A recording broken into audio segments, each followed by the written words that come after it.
Salve, galera do Vieira. Eu sou a Evelyn Giovana, do Terceiro H, e hoje a gente tá com mais um episódio do nosso podcast. E aí, vieirenses, aqui é o Rodrigo, do Terceiro F. E aqui estamos com o Lucas Monteiro. Lucas, você é um psicólogo, tem mestrado, doutorado. Se puder fazer uma breve síntese da sua trajetória vieirense pós-Vieira. Bora lá. Minha gente, antes de qualquer coisa, gostaria de agradecer o convite, dizer que é uma honra enorme estar aqui com vocês. Prazer conhecer Rodrigo e Evelyn.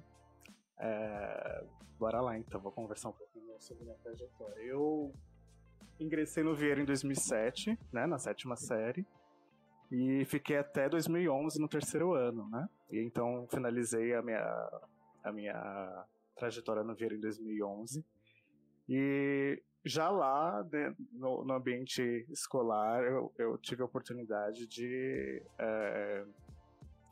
iniciar pelo menos o desejo de fazer alguma graduação, né? A gente tinha a professora Gina, nem sei se ela está aí ainda, mas a professora Gina, ela fazia alguns encontros em feiras universitárias, né, com alguns alunos que desejavam ingressar na universidade. Então, a gente ia em algumas feiras, conversava com algumas pessoas de algumas profissões e de universidades diferentes. E aí, eu fui me interessando por alguns cursos, né? E principalmente a psicologia. E fiz o Enem em 2011. E aí passei algumas universidades, mas eu escolhi a Universidade de Mackenzie. E aí a gente pode conversar sobre isso, né, do porquê dessa escolha, né, mais pra frente. E depois durante a graduação eu me interessava por algumas áreas, né, principalmente pela comportamental, né, que a gente chama de análise do comportamento, né, behaviorismo, tem vários nomes possíveis. E durante a graduação eu também estava muito aberto a mudanças de rotas, né? Então eu fiz um concurso para estágio da Secretaria da Prefeitura de São Paulo, e aí eu passei para a Secretaria de Saúde e trabalhei na Coordenadoria Regional de Saúde Oeste enquanto estagiário de Psicologia. E foi onde eu encontrei o SUS, né? Foi quando eu entendi mais ou menos o que realmente, qual era a minha missão. Mas, enfim, né, eu nem gosto tanto de pensar enquanto missão, mas eu fui sentindo que meus olhos brilharam, né? Então houve um apaixonamento, minha gente, com o SUS, e aí não larguei mais, só até hoje, mas, né? E lá na secretaria eu trabalhei na Escola Municipal de Saúde e trabalhei na interlocução de saúde mental. Em gestões diferentes, né? Na Escola Municipal de Saúde eu estava na gestão da DAD, e aí eu peguei a transição para a gestão do Dória e mudei para... E aí geralmente os cargos da gestão mudam, né, de posição quando muda o gestor. E eu fui para interlocução de saúde mental. E eu acho que é interessante falar que, né, nessas transições políticas a gente é muito interessante perceber as mudanças que uma gestão faz, né? E eu acho que a gente pode até pegar esse exemplo mais federal, né, como que muda a nossa vida cotidiana e a gente nem imagina.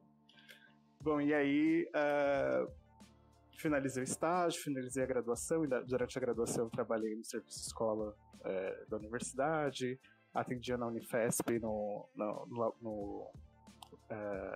laboratório de transtornos afetivos, e em seguida eu fui fazer residência na Fiocruz Bahia. Mudei para Bahia, mudei de estado, e eu mudei com interesse, que a gente também pode conversar hoje, a gente pode aprofundar isso, mas eu mudei com o interesse de conhecer outras realidades, outros modos de fazer o SUS. E eu fui fazer residência em saúde da família, né? Que é então um serviço de base comunitária, que geralmente a gente chama de postinho da saúde, né? E na verdade não tem nada de postinho, é super complexo o trabalho. E eu trabalhava como psicólogo no NASF, que é o Núcleo Ampliado de Apoio à Saúde da Família. e dando retaguarda para os casos, né, e trabalhando com a comunidade de modo geral. E a gente trabalha muito com escola, com outras instituições da comunidade. E logo em seguida eu fui para Brasília, trabalhar na Fiocruz Brasília, com gestão e planejamento de saúde. E agora eu estou no mestrado na Universidade de São Paulo. Eu faço um mestrado em educação, pensando em educação na saúde. Eu acho que é por aí, eu acho que é isso. Se qualquer dúvida, vocês podem fazer. Nossa, que bacana! É bom que você já foi fazendo um aglomerado de tudo, né? Respondendo bastante também das nossas perguntas. Mas, assim, é muito bonita a sua história, né? Principalmente nesse sentido que a gente tem que ter de consciência, né? Enfim, da saúde, enfim, principalmente a área, né? Do nosso cérebro, do nosso pensar, sempre tem que ter um cuidado muito, muito, muito importante. Mas aí, voltando um pouquinho, assim, na sua história antes, a gente queria saber como que era a sua vivência, assim, no Vieira, se era um aluno de boas notas, como que acontecia tudo isso, se você tem alguma memória, assim, que marcou você muito, assim, um professor, alguma coisa assim. E aí, se você puder dar um adendo pra gente, por favor. Claro, bora lá. Nossa, o Vieira... Eu tenho muitas saudades do Vieira, viu, gente? O Vieira é uma escola incrível, tá?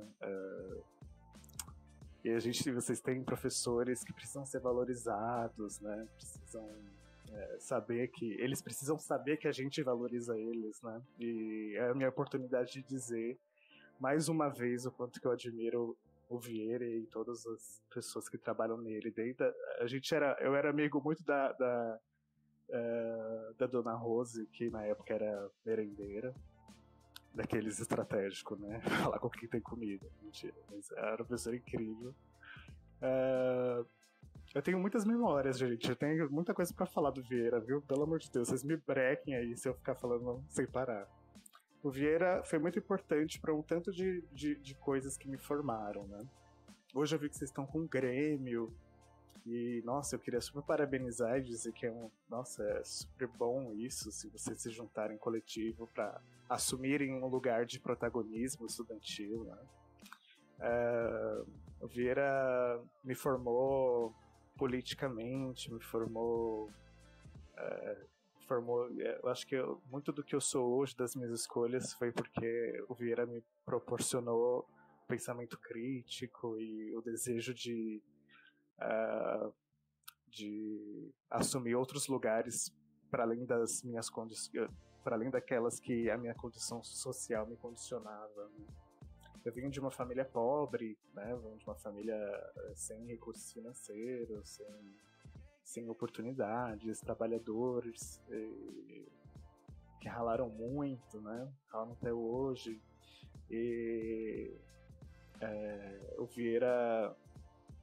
eu acho que esse é um dado importante para a gente pensar que quando a gente é pobre, por vezes a gente não tem nem sonho, né? Nem projeto de vida, a gente acha que enfim, vai viver sempre dentro de um mesmo nicho e não vai sair dele. E eu acho que o Vieira foi o lugar que me ajudou a perceber outras propostas, outras possibilidades de vida, desejar sair, querer viajar, desejar. E olha que doido, né? Mas a escola construindo desejo, né?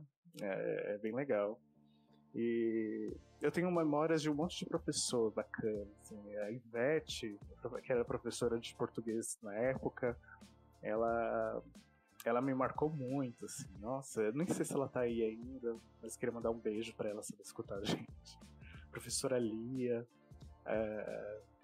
professor Domênico Calazans, todos muito bons professores e com aulas super interessantes. A professora Cecília de História, que é super engraçada, e ela fazia a aula dela com muito humor, e isso era super bacana.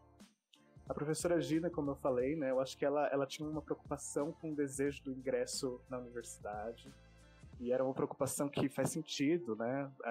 Faz sentido, e eu acho que com a oportunidade que vocês têm de ter um Grêmio agora, eu acho que é muito legal de trazer outras possibilidades de vida que a universidade às vezes não vai dar conta de responder, né?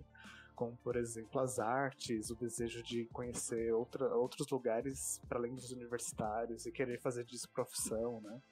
Eu acho que o Vieira tinha muito disso, né? Do grafite, da arte, da música, das gincanas e... enfim... Bom, vou falar um pouquinho de mim no Vieira, né? Eu era estudante, eu era nerd, né, gente? Eu era bem nerdão. Eu vou dizer uma coisa, assim, até tava pensando se eu traria isso, né? Então eu vou trazer porque eu acho que muita gente que vai escutar a gente pode se reconhecer, né? Eu sou um homem gay. E na escola, no processo enfim, a escola pode ser um lugar muito cruel para pessoas LGBTs, né? E foi para mim, já, gente. A gente, né, não vou romantizar a escola de modo geral, acho que foi muito importante Vieira, mas foi um lugar também de violências, né? E a gente não pode negar isso. Muito machismo, muito homofobia.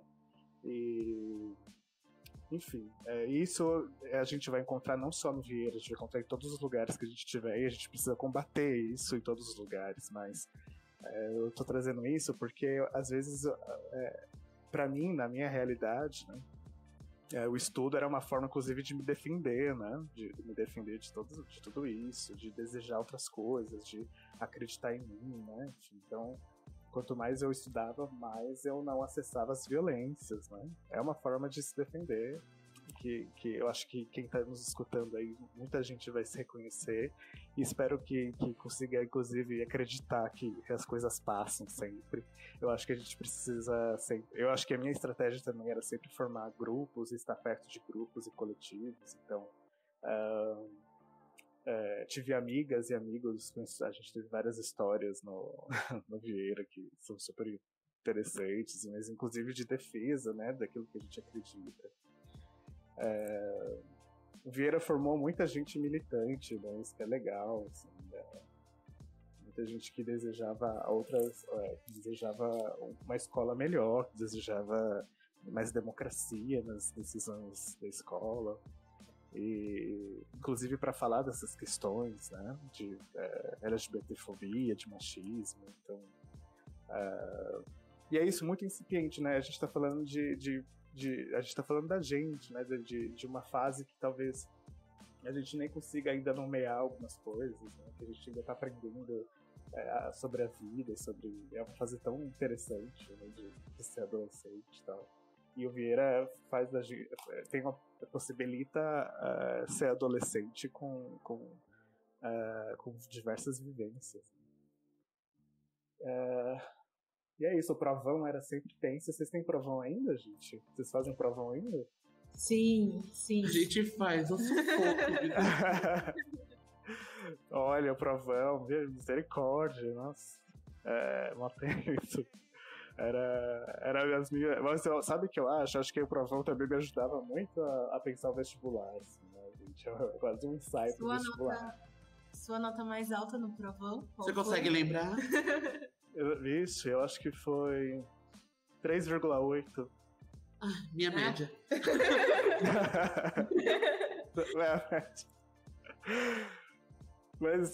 Mas é isso, né? Era 5, então ainda era pouco, viu? Mas, enfim, eu acho que é coisa pra se conversar, né? Acho que... Não sei Sim, como é que... bacana toda a sua história, a sua trajetória dentro do Vieira. Mas como você citou que você já estudou e morou em outras cidades, né? Em toda a sua trajetória, acho que não é todo vieirense que pensa em fazer isso. Até porque é muito caro, principalmente se não tiver um parente em determinada cidade. Ou até por não ter informação, mas para quem pensa nessa possibilidade e que estão avaliando fazer faculdade, trabalhar em outra cidade, o que você tem a dizer baseado na sua experiência? Bom, vamos lá. Pessoas que têm mais dificuldade financeira precisam apostar nas universidades públicas, né? As universidades públicas, elas têm auxílio moradia, auxílio financeiro, né? Comida, as pessoas não vão passar necessidades, né? Tem toda uma política de permanência estudantil nas universidades públicas que é bem interessante, assim. Então, quem deseja mudar de estado para fazer graduação, eu acho que é interessante pensar nas universidades públicas, né? E escolher as universidades públicas. Eu acho que o custo vai ser mais a de ida ao lugar, né? Mas de resto, de permanência e sobrevivência durante a universidade, as universidades públicas têm toda uma política interessante. Agora, sim, quando eu fui fazer Fiocruz, a residência, a gente recebe uma bolsa, né? Então, eu fui para trabalhar, né? Foi um trabalho que é uma formação que você recebe para poder ser formado, né? Então tem uma bolsa de R$3.300 que você recebe e você estuda e trabalha, que a gente chama de modalidade de ensino em serviço, né? Então por isso que eu fui inclusive porque eu sou uma pessoa pobre, né? Eu fui sabendo que eu ia trabalhar e receber uma bolsa, né? Então precisa ser planejado, precisa ser estratégico, mas lembrando que é possível, né? E é possível procurar os editais de todas as universidades públicas. E eu acho que é isso. Isso responde sua pergunta? O que você acha, Rodrigo? Você tem alguma dúvida? Não, ficou bem claro. Até porque a gente, nossa, pobre, tem o nosso jeitinho maroto, né? De conseguir o objetivo. Com certeza. E aí você falou também, né, um pouquinho da Fiocruz e tudo mais, né? Então você trabalhou, né, lá e tudo mais. É porque também a gente, nesse momento, né, de pandemia, a gente ouve falar muito, né? Da Fiocruz, né? Aquilo. Exato. Mas aí como que é o trabalho deles, assim, dentro da psicologia? Porque também é pouco conhecido, né? Aí se você puder dar um adendo, explicar um pouquinho pra gente como foi, né, a experiência. Perfeito. Bom, vamos lá. A psicologia, gente, quem deseja fazer psicologia, das pessoas que estão nos escutando, a minha primeira recomendação, antes de te responder a pergunta, é que procure os profissionais, né? Não só eu, né? Porque eu vou falar sobre uma experiência muito particular, né? Que é muito restrita, mas a psicologia ela é muito ampla, né? Existem muitas possibilidades de trabalho, inclusive até psicologia do trânsito, por exemplo, né? E que é super bem remunerado, por exemplo, né? Que a gente nem imagina. Psicologia do trânsito, para além da psicologia clínica, psicologia do esporte, psicologia... Então, enfim, tem várias possibilidades. Eu escolhi o SUS, né? Como eu estava conversando com vocês. Eu escolhi o SUS e trabalhei em São Paulo, e quando eu fui para a Bahia, para Fiocruz, eu fui trabalhar na Fiocruz por uma perspectiva mais comunitária, né? Então, meu trabalho não era dentro de uma instituição da Fiocruz, era dentro de um serviço público de saúde, onde a Fiocruz fazia o intermédio. E aí, lá, eu trabalhei no NASF, como eu falei, e no NASF a gente trabalha como retaguarda dos serviços públicos de saúde de base comunitária, né? Das unidades de saúde da família ou unidade básica de saúde, como é mais conhecido em alguns lugares.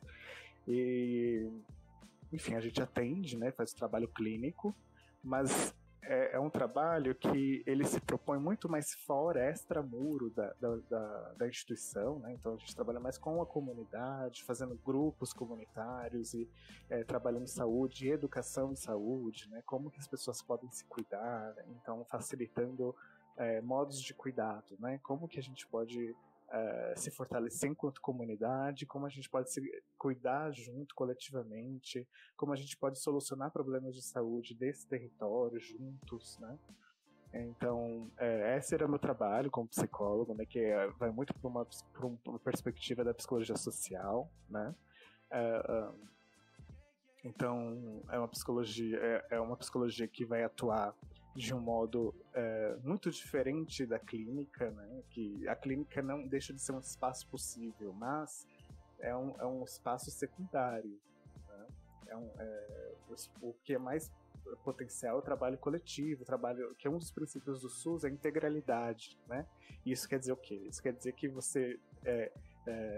eu sou formado em psicologia, parece que eu vou falar só de saúde mental, mas na verdade no SUS eu preciso ser convocado a pensar as pessoas de um modo geral, né? Então, se está doendo um dente, eu preciso levar isso em consideração, mesmo que eu seja psicólogo, né?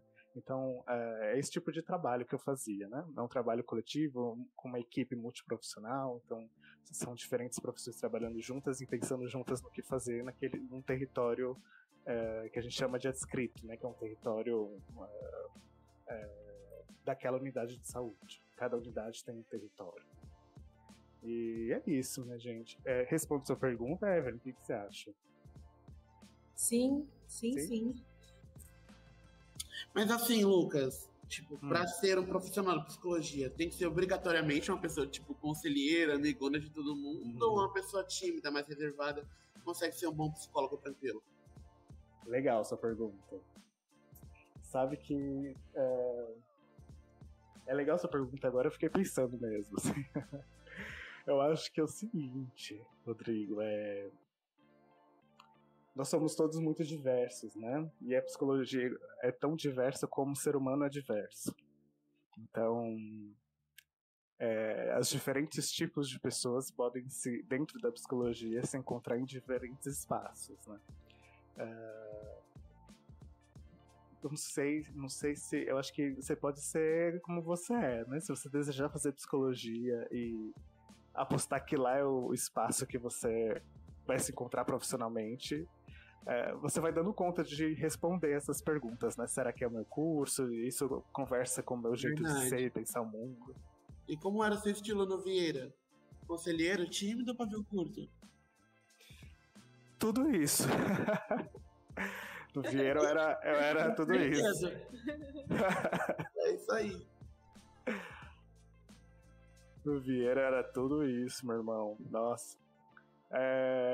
Acho que depende do espaço, né? Eu sou uma pessoa, eu acho que assim, conselheiro, eu não sou muito, não. Assim, eu acho que quando você faz psicologia, eu acho que tem esse imaginário, né? Do conselho, Mas eu acho legal o que você está trazendo, no sentido de que o conselheiro sabe escutar, né?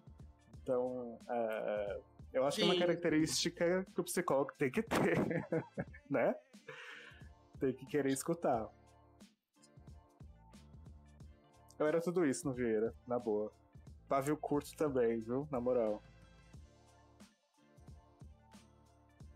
Sim, acho que todo mundo é um pouco, né? Acho que nem todo mundo é muito para um lado, nem muito para o outro, né? Acho que fica Dá uma globalizada. E entrando um pouquinho assim nessa parte, né? Como a gente lida, né? Problemas, enfim. Como que é para você assim lidar, né? Com o sofrimento, né? Das pessoas nesse sentido assim, enfrentar todos os dias, né? Problemas. Como que você lida com isso, né? Existe, tipo, técnica para isso, né? Tipo, nesse sentido, eu também não posso me apegar muito, né? Enfim, né, na determinada situação, ou eu também não posso ficar muito, nesse paciente, né? E tudo mais, porque eu também tenho os outros, enfim. Como que você, como psicólogo, né? Lida com tudo isso, sem parecer também um pouco insensível, né? Assim, nesse sentido, como que tem uma técnica, enfim. Legal. Nossa, vocês estão fazendo perguntas super legais, gente. Vamos lá. Bom, vamos lá. Veja. Legal essa pergunta, porque eu sou o psicólogo da loucura, né? Sabe uma outra coisa que eu posso indicar, gente, para vocês que desejam fazer psicologia? Estudem e leiam sobre reforma psiquiátrica e luta antimanicomial. E a gente pode falar disso depois, mas já é uma indicação, quem tiver interesse em ler sobre isso. Eu trabalho geralmente também nos CAPs, né, que é um outro serviço de saúde mental, que se chama Centro de Atenção Psicossocial. Então, no SUS, as características do psicólogo são muito diferentes do psicólogo clínico, que é aquele que a gente tem mais acesso na imaginação de como seria. A sua pergunta é muito interessante porque ela diz respeito a um ponto crucial do psicólogo, né? A gente está falando de sofrimento, a gente está falando de escutar o outro, de humanidade, de tanto de coisas que nos compõem, né? É uma coisa que eu falo muito com os outros profissionais que não são de saúde mental. O médico, quando ele precisa lidar com uma pessoa hipertensa, ele pode não ser hipertenso e não entender exatamente o que essa pessoa sente enquanto hipertenso. Agora, quando a gente fala de saúde mental, necessariamente eu estou falando de mim, estou falando de você, estou falando de todo mundo, porque todos nós temos saúde mental, né? Todos nós sofremos e nos angustiamos, mas também sorrimos e temos, enfim, Então a gente é muito mais fácil de acessar, né? Aquilo que é da ordem do sofrimento, da angústia, o que é da ordem do humano e que é da ordem da saúde mental. Então, existem técnicas, sim, né? Geralmente a gente vai lidar com aquilo que a gente sente. Quando eu estou diante do sofrimento do outro, aquilo que eu sinto é uma informação sobre o outro também, né? Que a gente chama de transferência e contra-transferência. A transferência, geralmente, eu vou falar de um jeito bem simples, né? Se vocês tiverem dúvidas, podem perguntar. A transferência geralmente é aquilo que o paciente sente em relação ao psicólogo, ao analista, né? E a contra-transferência é aquilo que eu vou fazer ou aquilo que eu sinto com esse conteúdo transferencial, né? Que é aquilo que eu sinto em relação ao paciente. Então, até aquilo que eu sinto é conteúdo para se pensar e analisar e intervir na saúde mental do paciente, do cliente. E, bom, todo psicólogo que está atuando clinicamente ou que está atuando numa perspectiva de atendimento, geralmente a gente faz supervisão. O que é isso? A supervisão é um espaço para o psicólogo com outros psicólogos discutirem casos, mas também para se pensar, né, naquilo que a gente sente, naquilo que alguns pacientes nos provocam, né? Às vezes não é fácil escutar algumas coisas, né? E como que o meu fazer vai ser estratégico, científico, pautado em decisões que são baseadas na ciência, né? Então as minhas decisões, elas não podem ser sobre aquilo que eu sinto. Eu preciso saber que eu sou intermediário das questões da saúde mental do outro, né? Então eu preciso saber aquilo que eu estou fazendo. E tem coisas que o psicólogo que algumas pessoas que são psicólogas precisam saber que não vão dar conta de atender, né? A gente pode ter vários exemplos, e eu acho que isso é uma questão que a gente discute no curso, né? Que é uma questão ética. Eu não atender esse caso porque eu não dou conta de acessar alguns conteúdos que essa pessoa está trazendo, porque elas acessam coisas minhas, é uma decisão ética, né? Então você passa para outro colega, e outro colega atende. Então, por exemplo, eu tinha uma colega que ela tinha dificuldades de atender homens que faziam abuso de álcool e drogas, porque ela teve uma experiência com um familiar próximo, então ela fica muito mexida e ela não dá conta de atender, porque ela sabe que ela não vai ser boa psicóloga para essa pessoa. Então, ela passa para outro colega, né? Então, a gente precisa saber manejar aquilo que aparece. Sim, verdade. Então é comum psicólogos procurarem psicólogos quando tem algum problema pessoal, né? Sim, com certeza. Inclusive porque a gente aposta e acredita, né, na ciência psicológica, então a gente também passa pelo processo analítico, de psicoterapia. Mas assim, Lucas, e os próprios problemas, as próprias neuras, né, como eu falo? O psicólogo ele fica bem com isso? Porque às vezes eu tenho a impressão que a psicologia é para entender a si mesmo e os seus próprios problemas. Isso existe? É possível que tenha pessoas que façam só para isso? Boa pergunta. Não, gente, não é possível. Quer dizer, vamos lá. Depende daquilo que você está procurando, né? Mas legal essa pergunta, porque muita gente que nos escuta agora, que é aluno, que é estudante, às vezes deseja fazer psicologia para se conhecer, né? E não trabalhar não é possível, gente, você se perceber sozinho, né? E utilizar das técnicas e ferramentas e possibilidades de um processo psicoterapêutico consigo. Porque você não vai acessar, né? Inclusive, você vai se boicotar no processo de tentar se conhecer. Então, por isso que eu já acho que vocês podem, as pessoas que desejam fazer para se conhecer, procurem um psicólogo, procurem um psicoterapeuta que vai dar conta, inclusive, de saber se é isso que você deseja fazer de profissão. Mas não é possível por isso, assim, você não tem como você acessar alguns conteúdos seus por conta própria. Né? Você precisa do outro, nós somos seres coletivos, sociais, né? A gente precisa do outro para se perceber.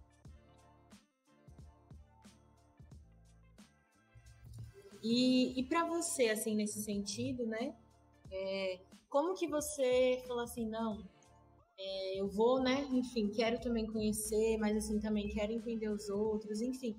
Esse desejo, assim, para a psicologia. Como que você falou assim, não, eu quero cursar psicologia, é isso aqui, enfim, foi por alguma coisa que aconteceu, você falou assim, não, eu quero porque eu quero cuidar, né, das pessoas, enfim, como que foi esse desejo? Esse desejo, né, de Isso. quero cursar psicologia. Isso. Legal. Bom, tem várias questões, né, quando eu era adolescente, estava no 3º ano, várias questões me atravessavam para decidir por isso, né? Eu vou falar algumas. Uma delas foi a ida em algumas universidades para conhecer as profissões. Eu gostaria de sugerir que quem deseja também, que ainda está muito perdido e isso causa sofrimento, né, porque não sabe o que vai fazer, procurem as universidades, né, nos cursos de psicologia. Lá no Mackenzie, no serviço escola, tem o serviço de orientação profissional. Então, você pode ir lá na clínica ou marcar pelo telefone e marcar alguns encontros de orientação profissional com os psicólogos de lá. E, enfim, isso pode auxiliar vocês a procurarem, decidirem a profissão de vocês. Mas eu ia, tanto pela professora Gina, mas eu ia ter por conta própria algumas universidades para conhecer algumas profissões, para saber exatamente o que eu desejava. Então, no próprio período do Vieira, eu tinha muito interesse nas áreas de filosofia, história, ciências humanas e ciências biológicas, né? E isso ia me dizendo um pouco para mim, né? Agora, o que eu vou fazer se eu gosto disso? Né? Então, eu preciso procurar mais disso. Então, e foi muito interessante que na conversa com uma psicóloga, isso foi na USP, foi na USP, uma psicóloga tinha me dito sobre, né, é um curso muito filosófico, é um curso muito que também tem biologia, tem neurologia, tem, enfim, sociologia, eu adorava sociologia, né? Eu achava que eu ia fazer sociologia. Então foi muito por essa aproximação, por esses desejos que tinham a ver com essas áreas do conhecimento, mas tinha muito a ver também com minha característica de empatia, de alteridade, eu tenho um desejo de cuidado, né? E eu acho que tem muito a ver com a minha vida mesmo, com a minha família, um desejo de cuidar e de pensar modos, estratégias de apoio, né? Então isso tem uma característica minha antiga, né? Uma característica anterior à escolha do curso, assim, o processo de apoio e suporte para amigos e amigas do Vieira. Então tem muito a ver, assim. Eu acho que não é uma pergunta, eu acho que é uma pergunta interessante, assim, pensar que são características nossas, né, que também fazem a gente tomar algumas decisões. E tem muito a ver mesmo, assim, a minha empatia, meu desejo de bem-estar, do meu bem-estar do outro, né? Então é isso, eu tenho um olhar muito humano, assim, sobre a vida, né? Eu desejo que todas as pessoas tenham acesso e cuidado a tudo aquilo que diz aos bens sociais, de modo geral. Então, acho que isso que me ajudou a decidir pelo curso de psicologia, né? Tanto as áreas de conhecimento, aquilo que é da ordem mais prática, daquilo que eu gosto, mas também por algumas características mais tanto da minha personalidade, do meu jeito de ver e pensar o mundo, né?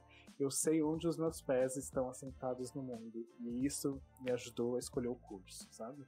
Sim, verdade. Mas assim, a pergunta eu fiz para você sobre psicologia, sobre entender a si mesmo, os próprios problemas, foi porque todo mundo sabe que o índice de depressão e ansiedade aumentou absurdamente nos últimos anos entre os jovens. E ao mesmo tempo o interesse pela faculdade de psicologia aumentou. Sim. Eu acho, que é o curso do momento, um dos mais populares, e muita gente quer fazer. Para mim parece uma coincidência. O que você acha sobre isso? Legal essa pergunta, Rodrigo.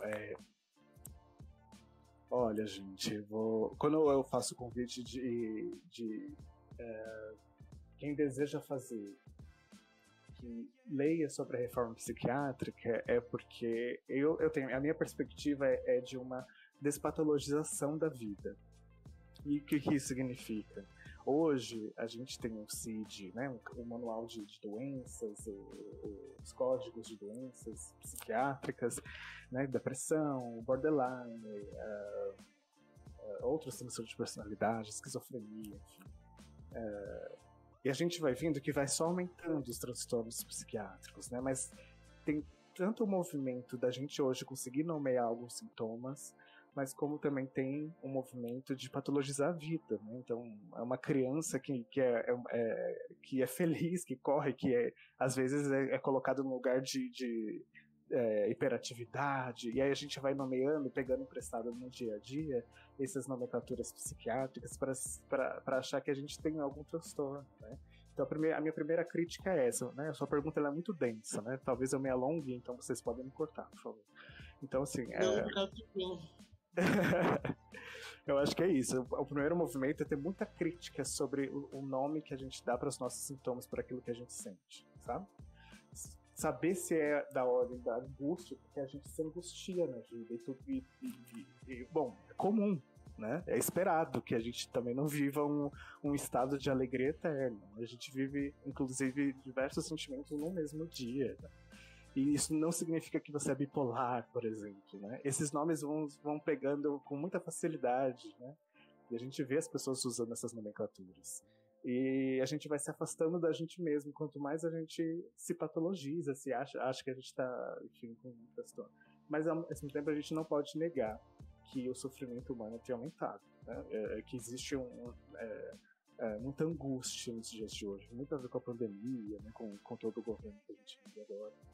Mas eu quero fazer esse convite, né, de perceber o quanto que, de fato, essas patologias são problemáticas em alguma medida, né? Mas, ao mesmo tempo, pensar junto com vocês que esse aumento ele tem muito a ver com o sistema que a gente vive, né? Não eu acho que existe a genética, pode ser que tenha problemas, a gente pode ter que algumas pessoas, pode ser que algumas pessoas tenham algum transtorno por alguma característica genética, mas não é só isso, né? Inclusive, a gente pensa a genética socialmente, né, na interação com o outro. Pode ser que essa característica genética se dê ou não, dependendo do ambiente que eu tô, né? Se é um ambiente mais estressante, mais adoecedor, muito provavelmente as características genéticas se sobressaem e tomam corpo, mas não necessariamente, né? Então, assim, nós somos tudo isso. Nós somos um corpo biológico, mas nós temos um estado mental, nós somos um corpo social. Então, pensando nisso, eu vou indo por aí, né? O sistema econômico e social que a gente vive hoje é um sistema adoecedor. Logo, muitos transtornos mentais se dão por isso, né? E parece que não, mas tem tudo a ver, né? Pessoas que passam fome, pessoas que não têm direitos básicos, isso adoece, isso deprime, né? A gente não saber como será o dia de amanhã, como a gente está sentindo agora na pandemia, mas com o governo Bolsonaro principalmente, que é um governo que é destruidor, isso adoece, né? E a gente vai percebendo as pessoas adoecendo do nosso lado, e a gente vai sentindo que esses transtornos aumentaram.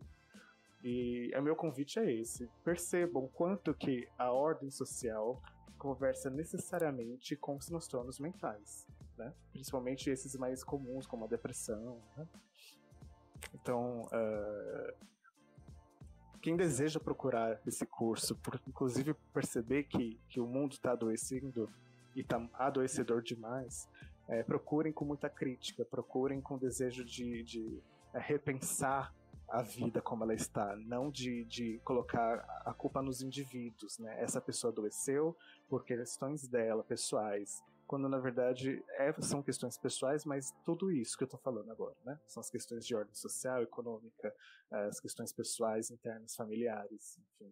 Então tudo isso adoece, né? Mas o meu convite é esse: sejam críticos, desejem perguntar o quanto que esse transtorno de fato é da ordem local ou se ela é de uma ordem maior que a gente não consegue perceber, né?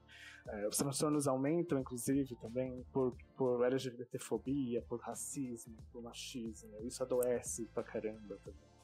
E hoje a gente está conseguindo, com muito mais facilidade, perceber quando existe uma violência, né? Então, acho que é por aí, sabe? Acho que é por aí a minha resposta. Não sei se ela te responde. O que você acha, Rodrigo? Você acha que tem alguma pergunta para aprofundar isso? querendo ou não, é bem profundo, né? Essa pauta é bem intensa, mas deu para entender sim. Deu até para entender o seu ponto de vista em relação a isso. Sim. Legal. E como você falou também nessa questão, assim, né, desse sistema, né, que realmente a gente está num mundo adoecido.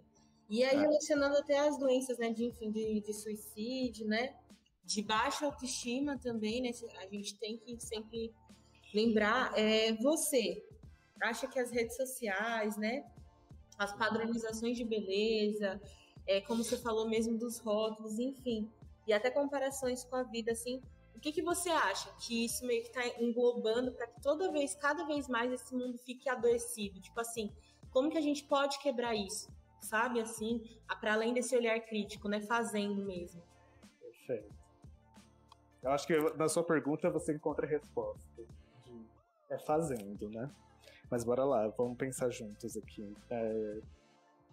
Gostei da sua pergunta, Evelyn. Eu acho que, assim, as redes sociais é um fenômeno, né? A gente está ainda conhecendo. E quando a gente acha que conheceu um pouco, já chegou um movimento muito mais tecnológico. Então, assim, a gente está chegando no... Tem alguns teóricos que... Nós temos o Bauman, por exemplo, que vai falar sobre a modernidade líquida. Tudo está muito líquido, tudo a gente não consegue mais sentir o concreto, aquilo que é da ordem do real. Eu acho que as redes sociais, elas dificultam muito o processo de se perceber e de se individualizar, né? De ter a sua própria identidade. Eu acho que na sua pergunta ela já tem muitas respostas, né? Tem até um documentário muito legal que eu indico, assim, que é o Escolarizando o Mundo. Tem no YouTube, de graça.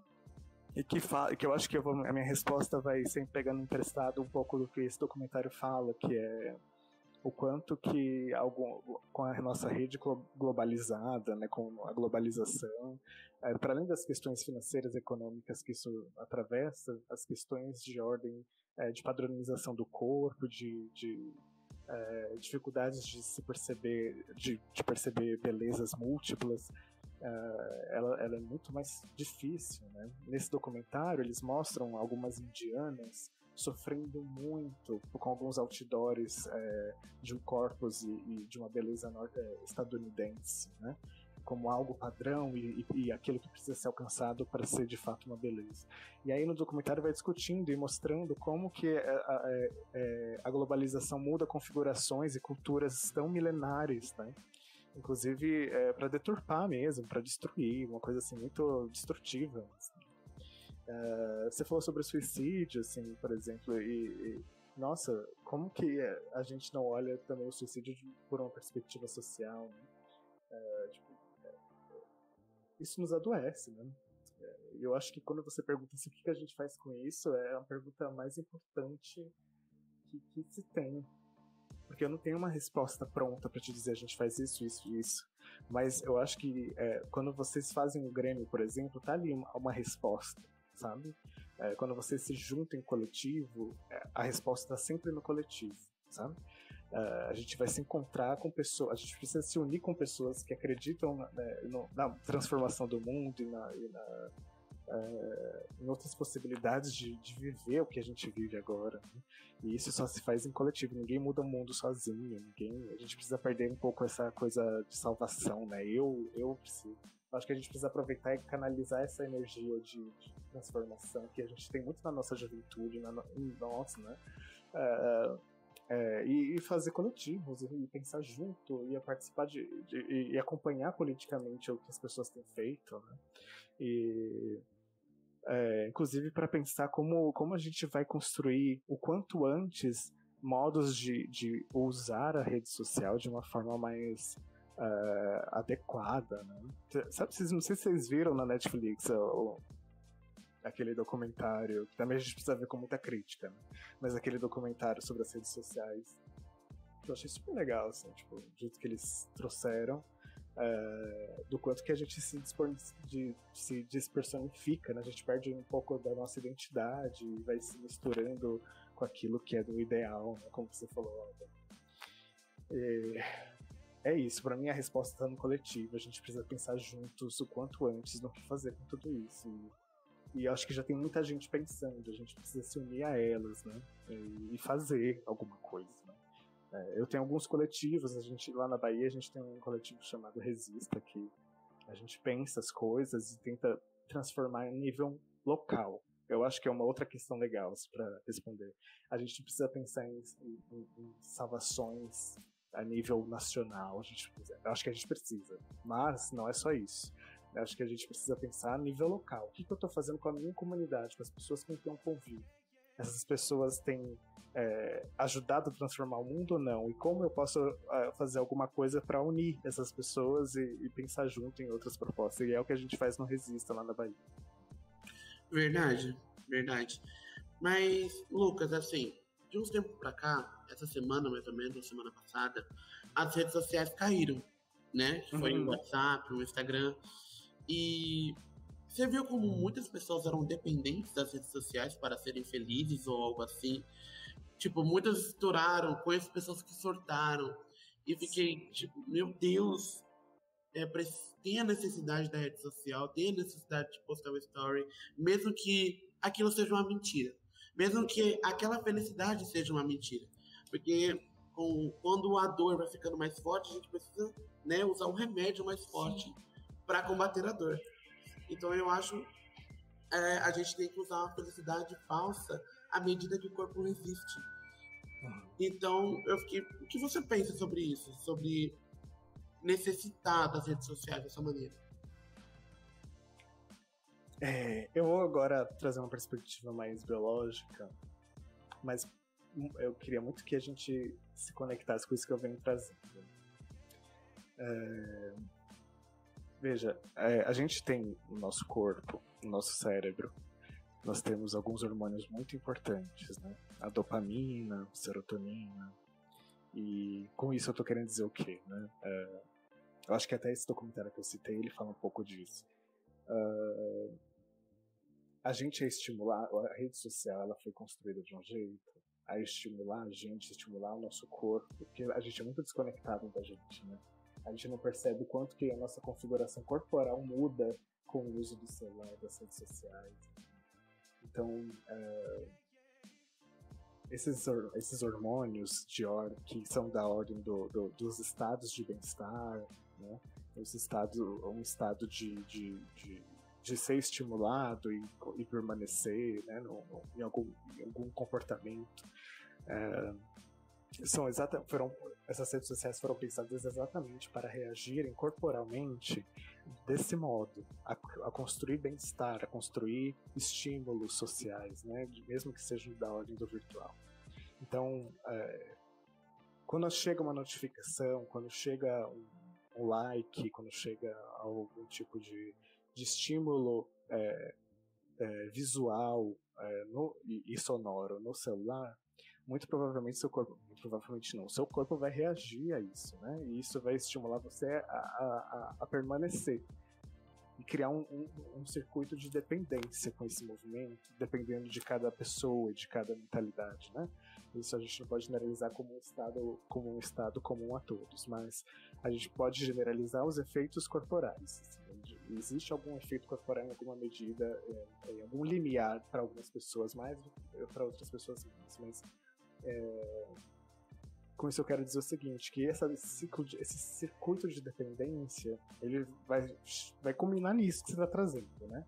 Um circuito de dependência que para algumas pessoas vai causar um sofrimento muito grande, né? Um sofrimento que causa desestabiliza completamente a configuração do dia da pessoa, por causa disso, né? Desse circuito de dependência. Isso é um grande problema, né?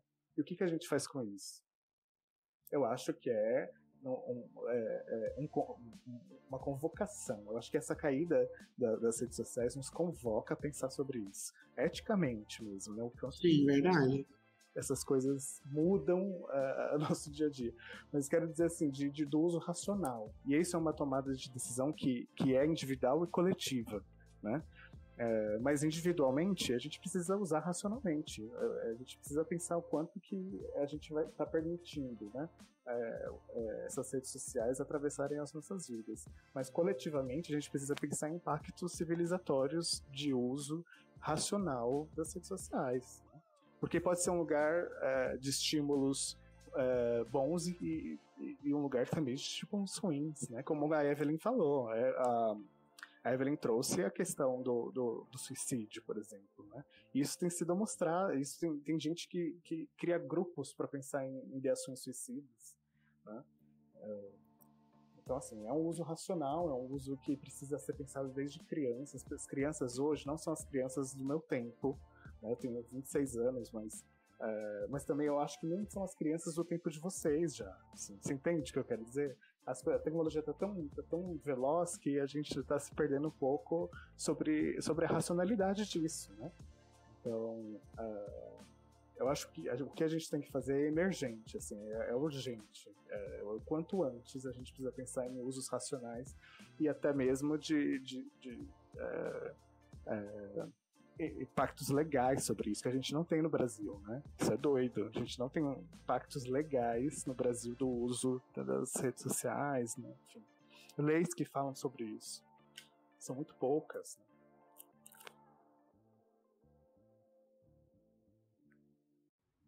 Realmente é bem complexo, né? Quando a gente abre para falar, né, sobre tudo, porque assim, como você sempre vem falando, né, nesse sentido, o olhar crítico, né? A gente realmente tem que parar e analisar. Eu acho que é por muitas vezes, às vezes, que as pessoas têm muito essa questão dos problemas, assim, né? De dificuldade, Sim. Porque sempre tá tão aquilo dali preso nessa situação, e aí não consegue ter um olhar de fora, não consegue parar e falar assim, não, é por isso. Acho que é por isso que, às vezes, outras, né, coisas poderiam ter sido evitadas, né, por falta desse olhar crítico. Como ele falou do coletivo, né? Exato. Pensar, ao mesmo tempo que a gente tem que pensar no generalizando, a psicologia sobre esse assunto é muito específica. Exato. E aí, essa questão, assim, também, né, do seu senso crítico, né, tudo que foi criado, você falou bastante dessa questão do Vieira, né, que te ajudou muito. E na faculdade, vamos colocar assim, né? Como que você conseguiu aflorar mais esse senso crítico? Se você foi fechado, enfim, você consegue fazer um resumo, assim, do que você mais gostou também nessa questão da grade, né? Enfim, se você puder fazer um resumo pra gente de como que foi pra você, principalmente Mackenzie, né? Vestibular, todas essas coisas não foi fácil, então... Psicologia deve ser muito debate. Com certeza deve ter aquele professor que... Gente, vocês fazem perguntas muito boas, nossa. Evelyn, nossa, que pergunta legal. Olha, eu ia falar sobre isso, assim, de que quem também deseja fazer psicologia precisa escolher a escola que vai fazer.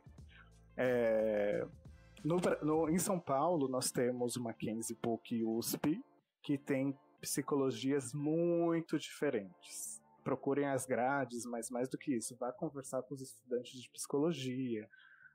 E eles estão abertos e disponíveis, né? O estudante universitário é um estudante que deseja conversar com outros estudantes, né? Então, vá lá conversar, porque são universidades diferentes, mas são cursos completamente diferentes. Veja, no Mackenzie, é um curso que está atrelado ao Centro de Ciências Biológicas e da Saúde. Na PUC, Ciências Humanas, e na USP também, Ciências Humanas.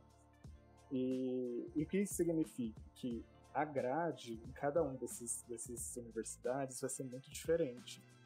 No Mackenzie, a gente tinha muitas aulas de neuro, muitas aulas de patologia, né, de psicopatologias, de anatomia, fisiologia e muitas aulas em laboratório, de genética, né?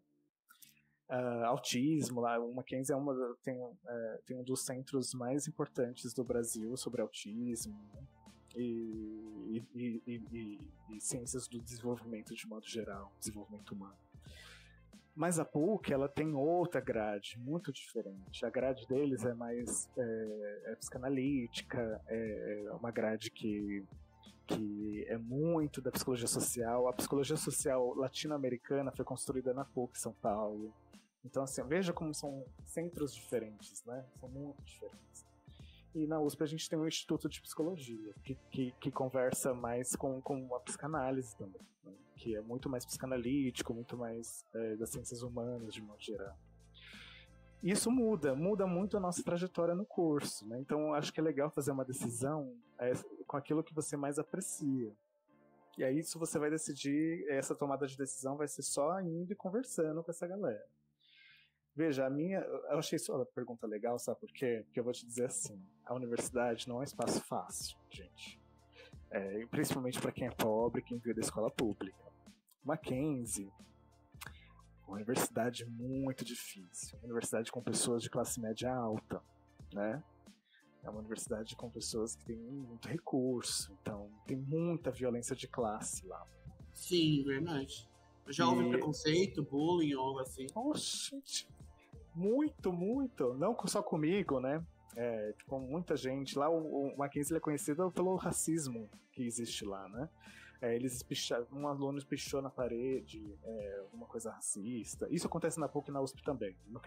Eu quero dizer isso, porque a gente cria algumas imagens do Mackenzie, mas eu acho que o Mackenzie, ele, justamente com a entrada de nós, estudantes da escola pública, dentro do Mackenzie, ele se transformou muito. Hoje lá nós temos o ProUnivos, que é um coletivo de praunistas, que foi o meu caso, né? Fica pelo ProUni.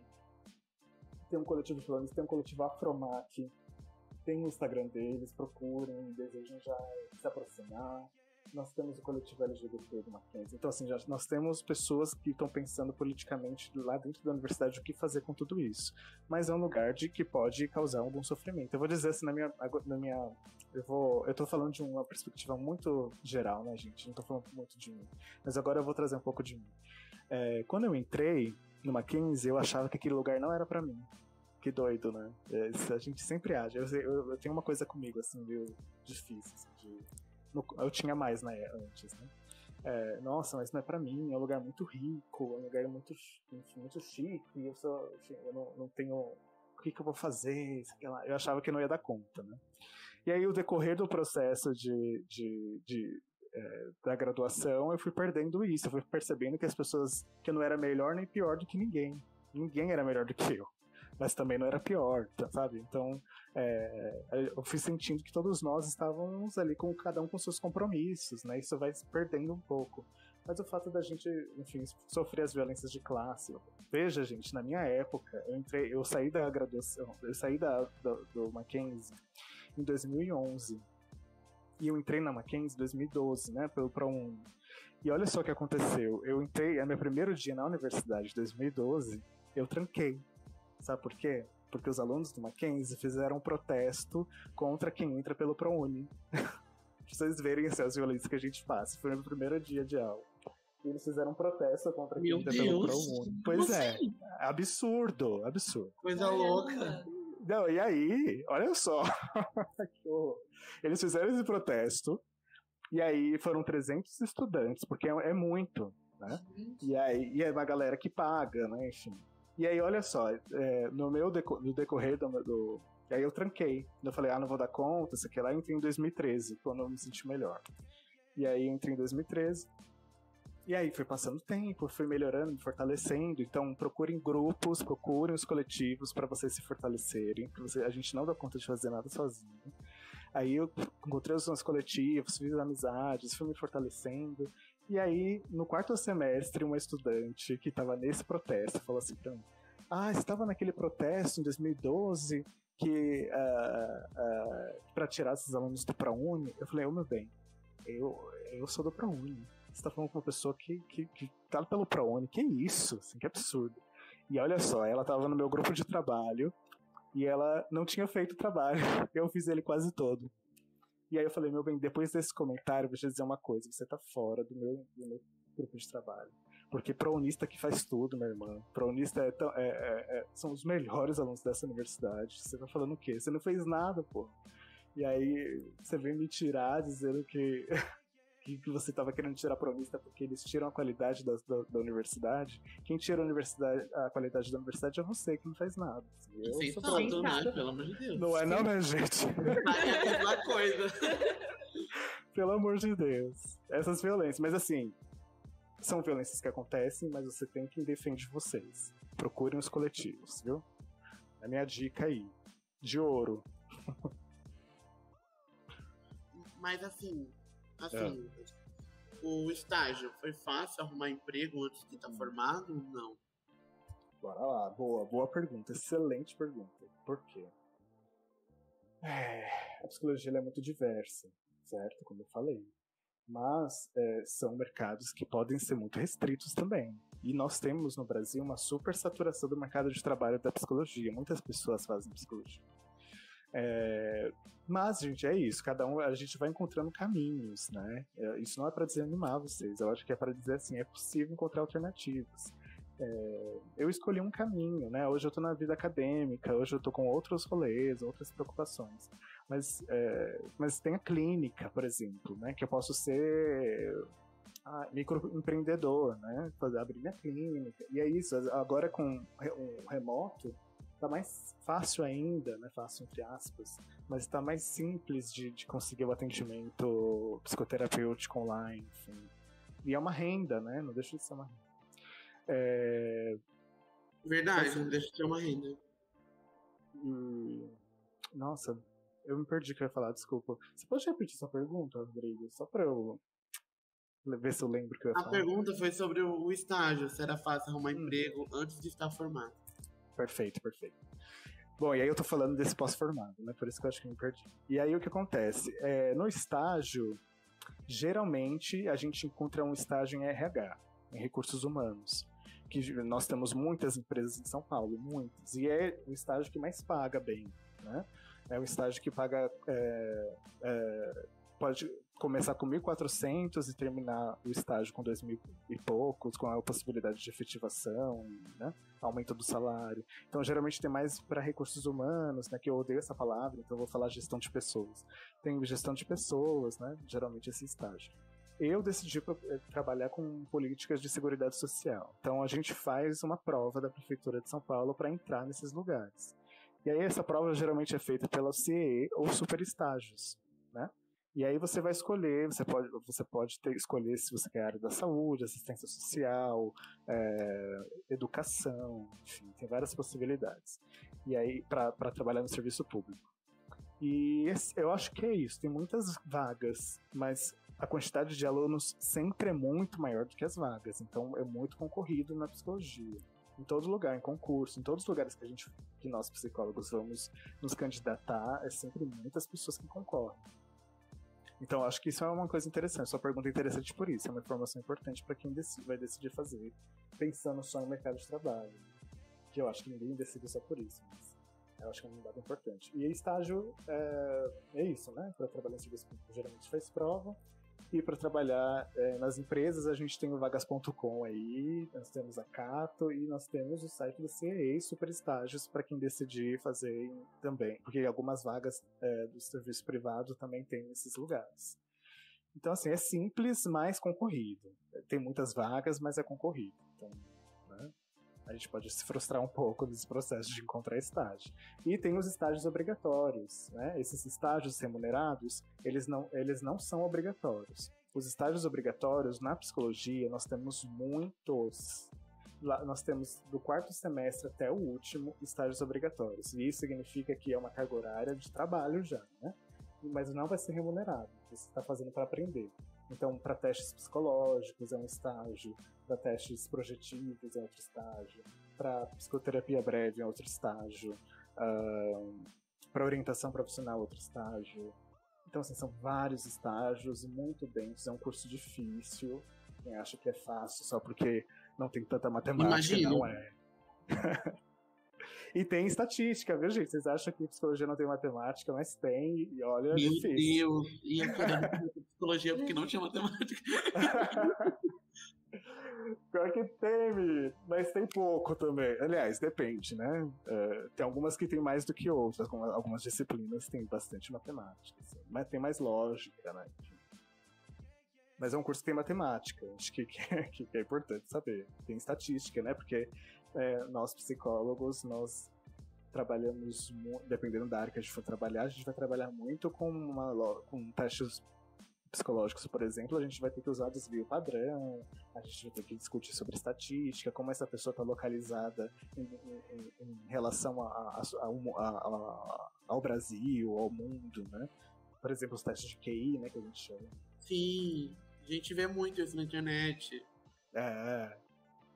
Tem várias análises estatísticas, então é importante já se aproximar pelo menos da estatística, né? Mas assim também, deixa eu falar um negócio. É muito interessante que vocês saibam que existem estatísticos, pessoas formadas em estatística, então pode ser que essa análise possa ser terceirizada. Mas o meu convite é que a gente saiba o que a gente está fazendo, né? Então fazer estatística, estudar estatística, mas existe a possibilidade de terceirizar o serviço de análise estatística, né? Acho que é interessante saber disso. Por exemplo, agora que eu estou na vida acadêmica, é uma possibilidade que a gente discute muito na USP, por exemplo. Se eu for trabalhar com dados quantitativos, eu preciso conversar com alguém que saiba. Entendi, Lucas. Mas assim também, você hoje está na vida acadêmica ainda, mas você já se sente um pouco satisfeito com o seu curso? Porque, querendo ou não, alguns estudantes, muitos estudantes, na verdade, né, têm medo de começar uma universidade e lá na frente se arrepender. Tem medo de lá na frente não ser aquilo que ele pensou, não ser, sabe? Porque, querendo ou não, é tempo, é gasto. E tem muitas pessoas que dizem, eu quero fazer o que eu gosto. E chega lá, não é aquilo que você pensou. Então, muitas pessoas têm medo de se arrepender e, às vezes, nem tentam fazer a faculdade. Mas você está satisfeito com o seu curso? Você voltaria atrás? Você teria um plano B? Vamos lá. Primeiro, eu queria reforçar orientação profissional, muito interessante, tem de graça no Mackenzie, vai lá fazer, minha gente, que é muito legal, mas ainda assim com a possibilidade de se frustrar, né? Eu acho que é isso que você tá trazendo, né, Rodrigo? Eu acho que é legal pensar nisso, assim, mas deixa eu falar uma coisa, eu sou jovem, né, tenho 26 anos, tenho uma vida curta, mas eu quero já dizer, assim, que a vida é muito imprevisível, minha gente, é muito imprevisível.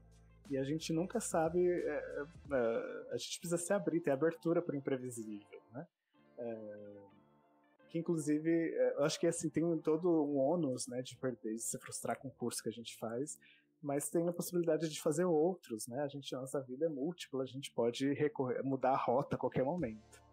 Eu, particularmente, sou muito feliz quanto psicólogo, e sou muito feliz escolhendo as coisas que eu decidi fazer durante essa vida, né? E as coisas que eu pretendo fazer com meus planos que eu tenho agora, que a gente pode falar disso depois. Mas sou feliz, estou muito animado, acho que a psicologia ela tem um trabalho muito importante, nós temos compromissos sociais, está muito alinhado com aquilo que eu acredito da vida, assim, sabe? Está muito alinhado com a forma como eu penso, então sou feliz, estou animado com o meu curso, eu não me arrependi, mas pode ser que eu me arrependa, sabe? Acho que é isso, existe abertura para mudar de rotas. Eu sou uma pessoa que gosta de fazer coisas diversas, então pode ser que eu queira fazer outra coisa. Inclusive, deixa eu falar, eu ia tentar fazer letras, por exemplo, que eu queria trabalhar com tradução, mas não negando a psicologia, mas eu acho que é isso, a gente pode se abrir para o novo. A qualquer momento a gente pode mudar de rota. A vida é imprevisível. Como ele falou, né? Pode mudar de rota, isso, aquilo. Tipo, Lucas Monteiro hoje, psicólogo. Amanhã, bombeiro, salva-vidas. Olha, nesse Brasil, não sei não, viu? Nesse Brasil de Bolsonaro, tá bem tenso, viu, né, gente? Eu nem sei se podia falar isso, tá tranquilo. Mas, passando pra deixar o meu fora Bolsonaro. Fora Bolsonaro, completamente. Não, pelo amor de Deus, e é isso, né? É muito previsível, inclusive, por questões dessa ordem, né? A gente não esperava isso, eu pelo menos não esperava que o Bolsonaro ia ganhar, na moral. Pelo amor de Deus, quem pensava nisso? Pelo amor de Deus, quem e aí tem aconteceu. Consciência. Sim. E pra você ver, aconteceu, o golpe de 2016 aconteceu, e eu acreditava que não ia acontecer, aconteceu. E tudo isso está da forma como está, é isso que eu estou dizendo, assim, a vida é imprevisível, a gente não sabe. E assim, eu tenho um amigo, por exemplo, que fez engenharia, não lembro onde ele fez, mas hoje ele trabalha como Uber, sabe? E ele está curtindo. E ele fez engenharia, ele é uma pessoa de ensino superior, enfim, mas ele adora dirigir, mas aí é que está a grande questão, né? Ele traz isso sempre num tom de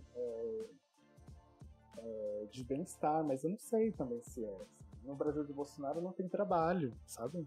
A gente tá falando de falta de emprego, e eu não sei o quanto que essa coisa de vou fazer Uber, vou trabalhar com outras coisas porque eu não tô precisando de trabalho, é massa. Não é. Eu acho que a gente precisa mudar de rotas também, localizando nas questões políticas as motivações das minhas escolhas atuais, assim, tipo, um Brasil de Bolsonaro que tem fome, que as pessoas estão comendo osso e ainda tem que pagar por esse osso, não tem trabalho, não tem renda, não tem nada, assim, sabe? Não tem nenhum tipo de segurança, não tem segurança. Eu fico pensando, assim, tipo, quanto que isso é complicado, né? Eu acho que o curso universitário, ele é muito interessante, mas a gente precisa muito saber que a gente é múltiplo, que a gente pode mudar de rota, mas também uma mudança de rota localizada, sabendo das motivações, do porquê eu preciso mudar de rota. Se é uma questão pessoal mesmo, é de uma ordem outra que me atravessa e que eu preciso mudar de rota porque eu não tenho outra escolha, né? E é isso, assim, né? Tem isso, né? Mas eu adoro meu curso, eu acho um curso massa, mas é isso aí, assim, disponível pra vida. Então, Lucas, queria te fazer uma questão pessoal minha, né? Desculpa aí se eu vou.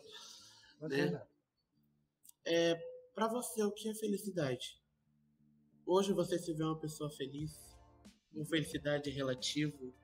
Eu não entendo muito bem sobre a palavra felicidade é clara sobre o sentimento que desejamos, algo que almejamos ou algo que a gente queira ser um dia feliz. Mas a felicidade não é somente isso? O que é felicidade? Legal. Olha, aí eu vou falar por uma perspectiva bem pessoal, né? Então é o Lucas falando, né? Vamos tirar a persona do psicólogo. Eu, pessoalmente, acho que a felicidade é um estado, assim como a angústia, assim como outros sentimentos, né? Eu posso estar feliz agora, mas não estar feliz depois. E tá tranquilo, porque é isso. Eu acho que esse gancho que você fez foi bem interessante, porque eu tô aqui falando da imprevisibilidade da vida, né? Então, a gente é feliz agora. E é isso, né? O que me faz feliz? É que eu acho que pra mim felicidade tem muito a ver com bem-estar, com segurança, né? Com ter direitos básicos. E aí, quando a gente tem os direitos básicos, que é isso que aconteceu muito no período Lula-Dilma, né? As pessoas têm os direitos básicos, elas precisam de mais, e aí, enfim, vai tornando uma coisa, uma satisfação que é isso, eu me satisfiz muito com algumas coisas, né, nesses períodos, mas estou dizendo mais numa perspectiva de direito básico, como algo que me traz felicidade, né? O fato de comer, de dormir bem, isso me faz feliz, né? Então, de poder viajar, de poder ter uma profissão, de ter tido oportunidades que a gente sabe que nem todo mundo tem, e por que não tem é uma questão, sabe? Deveria ter. Felicidade para mim é um estado. É um estado é um estado que é possível passar, assim como angústia. As coisas, a gente vive vários sentimentos, a gente é tudo isso, né? A gente é integralizado, como eu estava falando. A gente pode ser feliz e se angustiar também, né? E viver as duas coisas ao mesmo tempo, talvez não conseguindo nomear como angústia ou felicidade. Eu sou uma pessoa muito do coletivo, né? Então eu sou muito feliz com outras pessoas e pensando o que fazer com outras pessoas. E eu adoro um bar, gente, eu adoro ficar com meus amigos, isso me faz feliz, sabe? Eu acho que cada um vai encontrando seus modos de encontrar sua felicidade. Eu adoro ler, eu amo ler. Eu tento ler muito, assim, mas não por obrigação, né? Eu gosto muito de literatura, inclusive queria muito recomendar o livro da Octavia Butler, A Parábola do Semeador, que não é um livro cristão, é um livro que conta uma história né, com esse nome.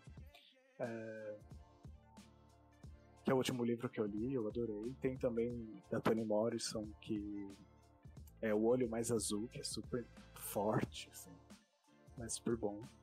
E é isso que me faz feliz. Estar aqui com vocês me faz feliz. E eu acho que é isso, né? É um estado, né, Rodrigo? Não sei se você concorda comigo, mas pra mim as coisas... Não, ficou bem claro, né? Querendo uma alegria, felicidade, né? Um estado de humor. Nenhuma pessoa é alegre e feliz a todo momento.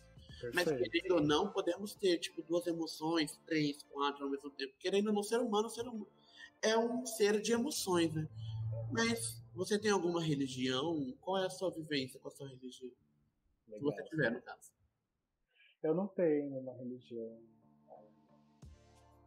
Eu gosto muito de pensar. Eu gosto muito de pensar. De me aproximar das religiões afro-brasileiras, né? Banda, candomblé. Mas eu não tenho uma religião, não. É porque eu morei na Bahia também, e eu acho que a convivência com tantos arquétipos, os orixás me fizeram ter uma grande paixão por isso. Assim. Que é muito bonito, né? Não sei se vocês conhecem, mas é super bonito e interessante. Eu queria muito que as pessoas perdessem o preconceito, né? Que é racismo, né? Que a gente precisa nomear dessa forma. Sim, é tudo muito lindo, né? Os orixás, as roupas, os rituais, é tudo muito lindo. Exatamente. Mas é isso, eu não tenho uma religião, cara. Agora, com essa pergunta, sabe que eu nunca pensar nisso, na verdade. Mas não tenho. Não, eu não acredito numa... Eu acredito. Eu acho que a religião tem uma função, né? Mas, pra mim, eu encontro essa função que as pessoas buscam na religião em outros lugares. Sim, mas voltando lá no tempo do José, do Vieira, você tem alguma literatura que te marcou, algum livro que te marcou? Nossa, sim. Nossa, eu tenho sim. Eu falei da professora Ivete, né? Português. Ela fazia muitas leituras, né? Assim, ela tinha uma coisa de escrever livros e a gente lê na aula de português. E tem um que eu amei nessa época, que era A Ladeira da Saudade. Eu acho que é o Ganina de José, agora não lembro o nome. Eu queria ter lembrado o autor também, que eu dele. Mas é um livro que me marcou muito, porque eu lembro que... Nossa, eu lembro nitidamente, sentado assim do lado da janela, na primeira fileira, perto da Ivete, inclusive, que a gente trocava umas ideias, né? E aí eu tava lendo o livro e eu ficava viajando, porque é um livro que conta sobre a história de Ouro Preto, que conta uma história... É bem adolescente, tanto de juvenil, né? E ele me fez viajar assim, para Ouro Preto, e foi super legal. Assim, eu tenho uma memória afetiva com essa lembrança. Eu acho que, sabe que agora com essa pergunta eu tô até pensando aqui, que foi ali que eu comecei a criar um gosto mais forte pela leitura. Essa estratégia da professora Ivete que me fez hoje ser uma pessoa que gosta de ler. Que massa, né? A leitura, né? A literatura nesse sentido tem um poder muito mágico, né? Verdade. Eu sou meio assim para falar porque eu também sou apaixonada, assim, e é muito importante, né? A gente percebe o quanto pequenas coisas, né? Assim, pequenos livros, vamos dizer assim, marcam a nossa história, né? Marcam também aquilo que a gente constrói. A gente pega um pouquinho, né? Vamos dizer assim. Lembrando sempre que a gente é o nosso herói, né? Traz um pouco pra gente, né? E aí a gente sempre tá nesse sentido, assim, de manter, né? Eu vou ser o herói da minha própria história, e aí eu consigo, enfim, eu acho que é bem bacana, né? Esse poder. Eu já vi isso. Né? Ai, sou uma princesa que não precisa de príncipe. Eu já vi. Sim, nossa, completamente. Acho que foi muito válida, né? Toda a nossa conversa. Foi muito importante, né? A gente também... É legal que a gente entrevista, né? Várias pessoas, assim, a gente vai tendo um pouquinho, assim, de todas as áreas, E mesmo que seja o mesmo curso, pensa de maneira diferente. A gente vai de humanas a exatas, né? É bem engraçado isso. Então, a gente agradece muito, né? A sua participação. Agradece muito a sua disponibilidade, né? Enfim, tudo que a gente conversou foi muito importante, foi muito rico, né? É bonito ver, né, que em meio às dificuldades, em meio a tudo, sempre tem, né, uma chance, né? Sempre tem assim, não, eu consigo, eu posso. E aí, um pouco disso, né? Uma última dica, assim, né, para quem é do Vieira, nesse sentido, principalmente para quem é do terceiro ano, né, que tá nesse caminho, assim, de vestibular, enfim. Uma dica também como psicólogo. O que você poderia falar pra gente, assim, para finalizar? Uau, que profundo agora, gente. Vamos lá.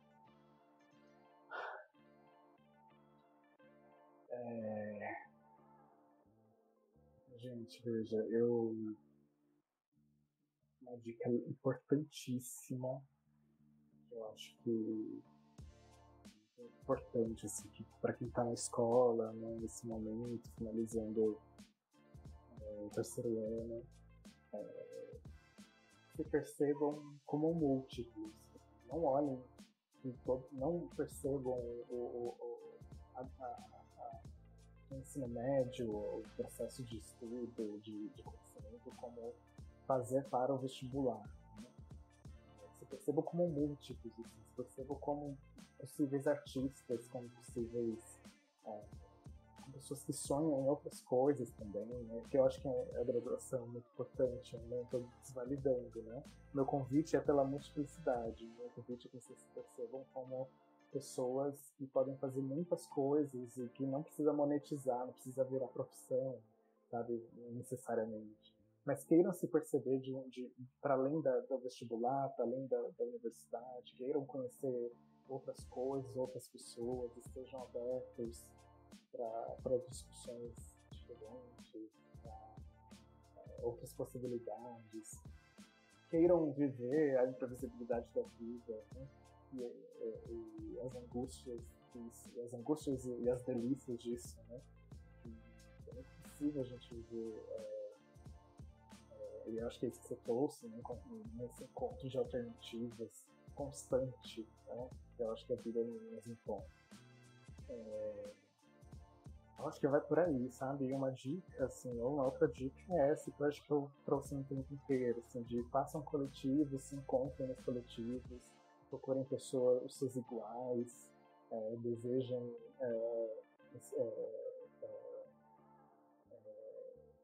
o cuidado do outro, né? Tem um olhar cuidadoso, afetuoso, sabe? Não estou dizendo para amar todo mundo, estou dizendo que é muito interessante que a gente tenha um olhar afetuoso pro outro. A gente nunca sabe o que as pessoas passam, né?